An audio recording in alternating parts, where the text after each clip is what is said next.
E aí, galera, vamos que vamos. Hoje falando e fazendo uma revisão sobre a Baixa Idade Média, que vai lá do século X até o século XV. 500 anos aí aproximadamente de Baixa Idade Média. Vamos rever o que a gente viu. Logicamente, né? Tá, vamos entender o gráfico aí. Repara que ele é bem parecido com o da Alta Idade Média, né? A gente vai falar de outros detalhes aqui nesse. Então, ó, reexplicando. Eu costumo representar, eu e muitos historiadores, né, costumamos representar a Idade Média com esse arco. É uma linha do tempo, né? Conforme o tempo vai passando, coisas vão acontecendo, tá? Então vocês já viram lá atrás as invasões dos bárbaros, a arquitetura românica, o funcionamento da economia, da política, da sociedade, da época do feudalismo, as invenções, tal. Daqui até aqui tem 500 anos aproximadamente. Essa é a alta Idade Média, né? Quando chega lá no século 10, 11, acontecem as cruzadas e tudo muda. A gente termina a Alta Idade Média e começa a Baixa Idade Média. Século 10, 11 até o 15. Ou seja, aqui também tem aproximadamente 500 longos anos. A Idade Média ela é gigantesca, né? Tá. Primeira coisa que a gente viu da Baixa Idade Média: renascimento urbano e comercial. Então, só retomando. Vocês viram que depois das cruzadas, as pessoas que viviam no lado ocidental da Europa seguiam em direção à Europa Oriental, em direção à Ásia Menor, para chegar no Oriente Médio, na cidade de Jerusalém, Terra Santa, para tentar reconquistar aquilo lá da mão dos árabes, né? Ah, vocês viram que essa viagem toda, ela não acontecia de um dia para o outro, de uma hora para outra, de uma noite para outra. Essa viagem demorava meses. E essas pessoas faziam essas viagens em caravanas, em grupos, trazendo consigo animais, mantimentos que poderiam acabar, não é? Então é lógico que elas dormiam, elas pousavam, elas precisavam parar para descansar os animais, parar para elas descansarem, beber água, tomar banho, comer, etc. Então, isso ao longo de meses nessa rota. Vocês viram que ao longo desses pontos, pessoas começam a oferecer produtos, oferecer serviços para esses cruzados. Então você vende pão para alguém que está passando, você vende vinho, você cria uma pousada e recolhe eles, oferece comida, um lugar para tomar banho, para guardar os animais com segurança. Então você vive num lugar e você sabe que vai passar alguém por ali que vai ter necessidade daquilo que você quer oferecer. Isso, essa troca que tinha desaparecido lá na época do auge do feudalismo, por causa da economia agrícola e tal, isso volta a surgir. E isso tem um nome: comércio. É o comércio nascendo de novo. É o renascimento comercial. Onde isso acontecia? Acontecia em vários burgos. Opa, burgo é o nome de uma cidade medieval. Existiam várias cidades, portanto, existiam vários burgos. Ao longo de vários burgos, esses cruzados, eles atravessavam a Europa, faziam lá suas guerras, suas batalhas e retornavam muitas vezes. Muitas vezes retornavam trazendo consigo os produtos do Oriente, que eram as especiarias, cravo, canela, açúcar, tecido, pólvora. Isso tudo era vendido também ao longo do caminho. Então quer dizer que esse comércio volta a ressurgir ao longo da Europa durante a Baixa Idade Média, não é? Renascimento comercial e renascimento urbano. Corporações de ofício. Olha lá. Lembra? Quando a gente comentou então das corporações de ofício, a gente falou que existiam pessoas dentro desses burgos que se organizavam coletivamente para se tornarem sapateiros, ferramenteiros, padeiros, tecelões, aurives, enfim, oferecer serviços, não é?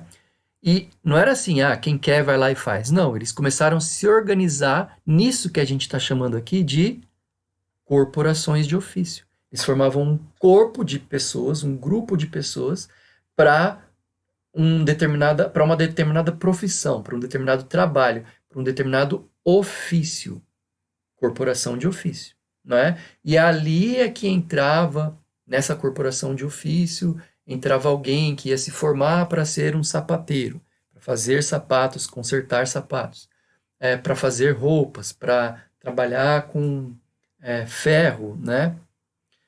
Para trabalhar com construções, enfim. Eram lugares organizados que davam a possibilidade de as pessoas estudarem para se tornarem essas profissões que eles queriam na época. E é claro que existia uma hierarquia ali dentro. Existiam os donos do lugar, existiam os aprendizes, existiam os estudantes, né, que muitas vezes aprendiam a profissão em troca de alimento, mas ao mesmo tempo iam aprendendo a profissão ao longo de um longo prazo, e na vida adulta poderiam se tornar um exímio, um importante sapateiro, por exemplo. Tudo isso dentro das corporações de ofício. Outro detalhe da corporação de ofício é que eles controlavam os produtos e os valores dos produtos locais, certo? Dentro da cidade, dentro do burgo. Outra característica, vamos lá. Cartas de franquia. Gente, cartas de franquia são documentos. Mas para que esses documentos? Para você conseguir comprar e vender coisas, negociar. Não é? É como hoje, você quer vender alguma coisa nas ruas, você tem que ter um alvará da prefeitura. Você tem que ter uma licença da prefeitura. Uma licença é um documento. Se você não tem essa licença para montar a sua barraca lá, a polícia pode te abordar, pedir o seu documento, e se você não tiver, você pode ser multado e suas coisas serem recolhidas. E você perde tudo, além de ter que pagar a multa. Porque você precisa do documento, você precisa dessa licença, que é um documento da prefeitura, assinado, porque você vai pagar o imposto para conseguir ter esse documento e tal. Isso que a gente tem hoje existia já lá na Baixa Idade Média, só que com o nome de cartas de franquia. E por que era importante ter um documento desse na época? Porque eram muitas pessoas que passavam para lá e para cá ao longo dos burgos, né? Então a pessoa ela vinha lá de Portugal ou da Inglaterra, atravessava a Europa, ia comprar algo lá ia abastecer, né? Comprar coisas, comprar especiarias, né? Sei lá, quilos de açúcar ou incenso, porcelana, né? Então, quando essa pessoa comprava essas especiarias e voltava, ela ia parando de burgo em burgo, e em alguns lugares de feudo em feudo, ela precisava de um documento para poder vender ali no burgo. Era uma forma de a cidade, era uma forma de o burgo arrecadar dinheiro, arrecadar imposto. Então, ela precisava ter o documento, a carta de franquia, para conseguir vender a sua especiaria ali naquele lugar, não é? Então, ela estava de passagem. E quando as pessoas estão de passagem, uma hora ela está com barba, outra hora ela está mais gorda, outra hora ela está mais magra, outra hora ela está... Como que você vai saber quem é? Através do documento, através da carta de franquia. Beleza? Era uma forma de organizar o comércio que tinha renascido dentro daqueles burgos, dentro daquelas cidades. Tá. Além disso, vocês viram também a peste negra. Então, vocês viram que a peste negra é o nome que é dado por uma doença, por uma pandemia que acometeu a Europa e matou 1/3 da Europa. Essa peste bubônica, ela vem da pulga dos ratos e ela acontece principalmente, a causa dessa peste bubônica é a falta de higiene dos locais. Na Idade Média, as cidades, por exemplo, elas não tinham as divisões que a gente tem hoje em dia, por exemplo, que é uma típica divisão grega, na verdade, que é dividida em quadras, em ruas principais ou avenidas principais, tal, com ruas largas e espaçamento grande entre as casas. Digamos que na Idade Média as casas eram amontoadas, não eram ruas que eram caminhos de rato, né? Eram tortuosas, não tinha uma organização e devido a alguns hábitos, não é, principalmente no inverno, rigoroso, hábitos não relacionados com o cuidado, com a higiene, e vocês viram também a questão dos despejos, as pessoas tinham uma espécie de um balde em que elas iam jogando todas as porcarias ali do corpo e urina e comida, resto de comida, e enchendo aquilo, e depois jogava aquilo tudo na rua. Aquilo tudo atraía muitos ratos, atraía muitos vírus, bactérias, enfim, mas não é o caso. E esses ratos, convivendo com as pessoas, dentro e fora de casa, as pulgas dos ratos picavam as pessoas ficavam doentes, né? Formavam-se bulbos avermelhados, bolotas avermelhadas ao longo da pele, por isso que é chamado de bubônica, por causa desses bulbos, e as pessoas então morriam sem saber sequer o motivo. Não tinha a mínima noção. E então vocês viram lá que a Igreja Católica, por exemplo, dizia que Deus estava castigando, que era por causa da culpa dos seres humanos, que eram pecadores, tal. Ou muitas vezes a culpa era do diferente ou do outro, ou de um outro grupo, né, de uma outra nação, por exemplo, judeus, ou por exemplo, comerciantes. É sempre assim, temos o nós aqui que somos puros, belos e maravilhosos, e, portanto, a culpa da nossa desgraça é do outro, seja ele um judeu, seja ele um estrangeiro, seja ele um diferente, entre aspas, né, do nós, que é perfeito. Então, isso era uma outra justificativa que se dava para a peste negra. Na verdade, é porque tanto o nós quanto o outro estavam com péssimos hábitos de higiene, né? Está me ocorrendo aqui, existiam até linchamentos, né? Imagina a ignorância, você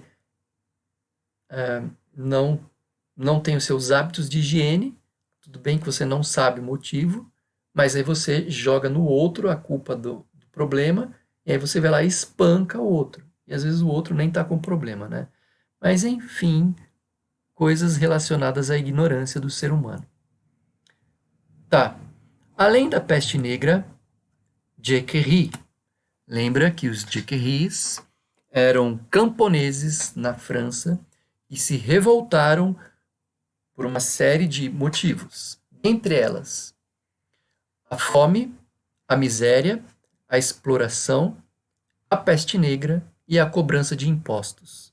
Então, assim, século XIV, aqui no finzinho da Idade Média, onde acontecem os Jequerris, as causas dessas revoltas populares, dessas Jequerris, são muitas mortes por causa da peste negra. Isso abala o lado psicológico e mental das pessoas.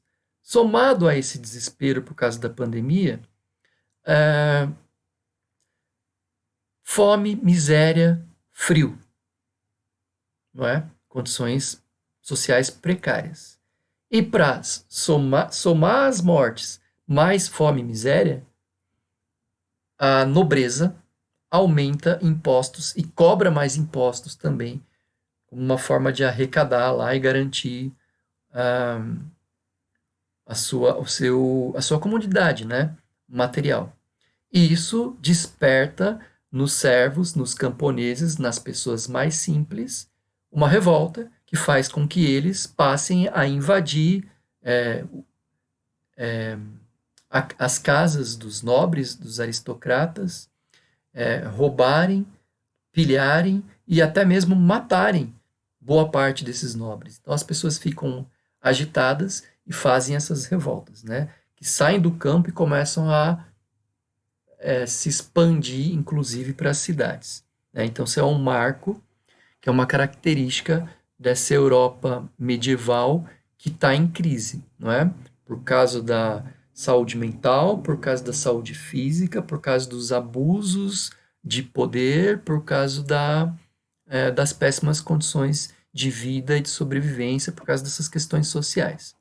Então, somados esses elementos todos, Jequerie, ou revoltas populares. Então, isso foi a revisão da Baixa Idade Média, desde o renascimento da cidade, do comércio, depois das cruzadas, a formação das corporações de ofício que organizavam as profissões, os documentos das cartas de franquia, a doença da peste negra e as revoltas, né? E é isso então, gente. Espero que vocês tenham entendido, espero que vocês tenham gostado, para a gente não se prolongar muito mais. Valeu! Até!